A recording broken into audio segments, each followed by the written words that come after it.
But the question is, someday, somehow, kapag umuupo ka na doon sa rocking chair, when you're retired, you're gonna ask yourself a question.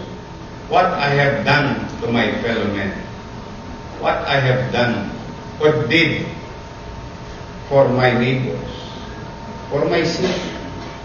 Ano sinare ko bilang tao? True, you need economic growth. True, you need professional growth. But, yun lang ba ang halaga ng buhay?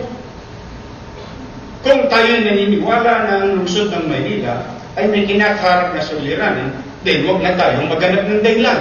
Maghanap at magsama-sama na lamang tayo sa solusyon na ating pwedeng ibigay. Pero bakit? Mga kaibigan,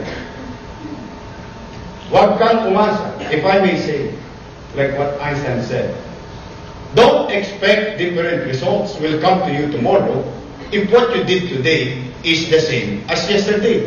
So tayong mga profesional, nangabuhay ngayon, tayo ng mga tama at gusto ang bulang at may kakayanan na magbago ang ating pamayan. Gawin na natin yun. Abay, bakit? Kung ang ating kinakaharap ngayon ay puro suliranin, huwag na natin sisihin ang nakaraan sapagkat wala na tayong magagawa doon. Pero, ito rin ba ang bagay na ipapamana natin sa ating lahi? So, kung ayaw natin at sa maliit nating kaparanan, sa tulong-tulong ng bawat isa, gusto natin na may makamit na maayos na pamayanan, malinis, ligtas na bayan ang ating mga anak at kanilang mga anak. Tayo ngayon, tayo ang magbayad ng konting sakripisyo. Sa sakripisyong gagawin natin, bagay na mamanahin naman at pakikinabangan ng salinlahi natin. Wala na tayong magagawa sa ngayon, maaari. Dahil kung ano man na meron tayo ngayon, resulta lamang ng mga bagay na nangyari sa nagdaan.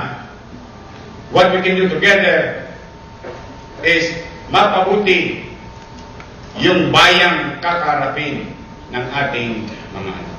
So, sa inyo pong lahat ito, nakaibahagi din naman ng pamahalaan. No?